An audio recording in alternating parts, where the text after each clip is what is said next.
pertama ini sangat penting untuk menentukan. Jelas sudah ketakutan. Pelatih Timor Leste langsung akui hal ini jelang versus Timnas Indonesia. Myanmar tahan imbang Laos di laga kedua grup B tadi malam. Elkan Bagot tampil cemerlang di pramusim Ipswich Town. Kesempatan bela Timnas Indonesia legkah. Legenda Timnas Indonesia sampai lakukan hal ini untuk cetak pemain muda Indonesia.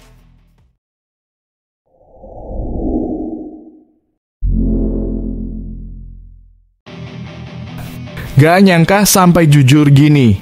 Pelatih Timor Leste Eduardo Pereira memberikan jawabannya saat ditanya soal pemain Timnas U19 Indonesia yang jadi perhatian khusus. Timor Leste akan menghadapi Timnas U19 Indonesia pada matchday terakhir grup A. Eduardo Pereira mengaku tidak akan fokus spesifik ke pemain tertentu. Ia lebih fokus bagaimana melawan Timnas U19 Indonesia. Menurut informasi, pemain Indonesia ada beberapa orang naturalisasi, tetapi saya tidak akan fokus ke pemain yang ada kelebihan, kata Eduardo Pereira. Tetapi bagaimana caranya fokus untuk tim saya, bagaimana supaya bisa mengimbangi atau mengurangi gol, ujarnya. Sementara itu, Eduardo Pereira sudah mengantongi kelebihan Timnas U19 Indonesia. Ia menilai Timnas U19 Indonesia unggul di sayap kiri. Pelatih 52 tahun itu akan meredam serangan dari sayap kiri Garuda Nusantara. Menurut saya Indonesia main cenderung ke bagian kiri, di situ ada pemain yang selalu memberi umpan, ujarnya. Dari itu mungkin saya harus cari bagaimana untuk 2 hari ini melatih untuk bisa mengantisipasi serangan yang dari sayap kiri. Saat ini Timor Leste ada di posisi kedua klasemen grup A dengan 3 poin. Mereka selisih 3 poin dari Timnas U19 Indonesia yang memiliki 6 poin di peringkat pertama. Di posisi ketiga ada Filipina dengan 3 poin. Kamboja ada di posisi juru kunci grup tanpa poin. Pertandingan Indonesia versus Timor Leste bakal digelar di Stadion Gelora Bung Tomo, Surabaya, Jawa Timur, Selasa 23 Juli 2024 pukul 19.30 waktu Indonesia Barat.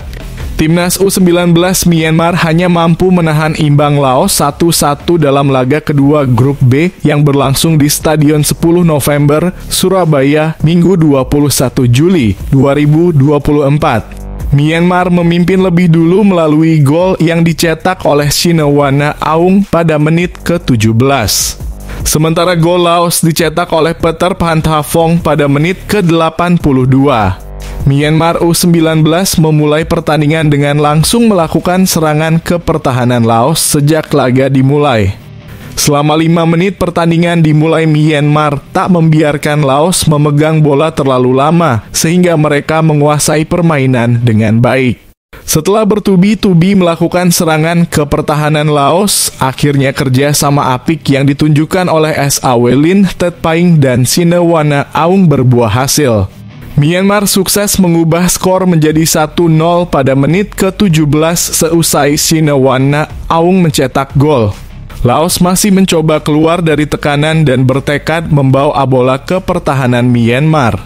Akan tetapi saat berhasil membawa bola ke pertahanan lawan, bola selalu dimatikan pemain Myanmar. Laos memiliki peluang bagus pada menit ke-64 saat penjaga gawang Myanmar keluar dari kotak penalti. Akan tetapi Peter Panthavong memanfaatkan itu dengan baik karena tendangannya masih mampu dihalau pemain Myanmar. Tetapi mereka tidak menyerah dan masih berusaha memainkan bola di pertahanan Myanmar. Tapi hingga menit ke-70 mereka belum mampu mencetak gol. Setelah terus melakukan gempuran, akhirnya Laos berhasil menyamakan kedudukan menjadi 1-1 melalui gol yang dicetak Peter Panthavong pada menit ke-82. Gol berhasil dicetak Peter Panthavong setelah menerima umpan dari Phayat Samone Sihatap dan ia mencoba melewati 3 bek tangguh Myanmar sehingga gol pun berhasil disarangkan. Elkan Bagot bermain di luar posisi asli saat berlaga untuk Ipswich Town melawan Shakhtar Donetsk, tinggal dipanggil Shin Tae-yong. Shin Tae-yong akan mendapatkan Elkan Bagot yang lebih multifungsi saat ia memanggil bek mudanya itu ke timnas Indonesia. Sementara ini Bagot mencoba mendapatkan tempat di skuad Ipswich Town yang akan berkompetisi di Premier League. Guna memenangi satu tempat di skuad The Blues, sosok 21 tahun itu harus mencuri perhatian pelatih Kieran Kena selama masa pramusim. Bagot kini diajak mengikuti pemusatan latihan untuk membangun match fitness di Austria.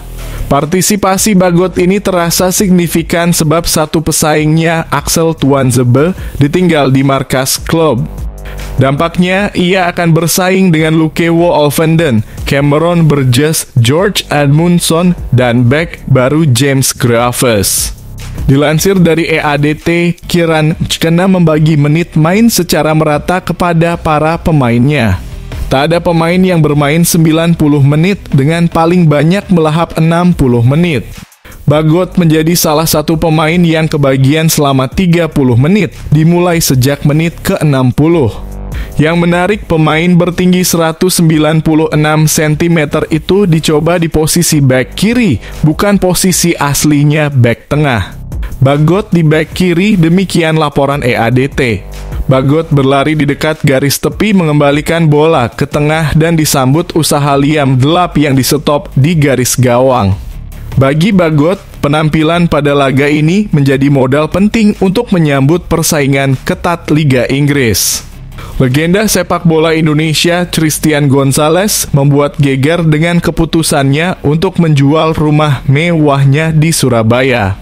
Bukan untuk keperluan pribadi, melainkan untuk mewujudkan mimpi besarnya membangun sekolah sepak bola terbesar di Indonesia. Keputusan ini diumumkan Gonzalez melalui akun Instagram pribadinya. Dengan ini saya akan jual rumah saya yang di Surabaya untuk membuka sekolah sepak bola terbesar se-Indonesia, tulisnya.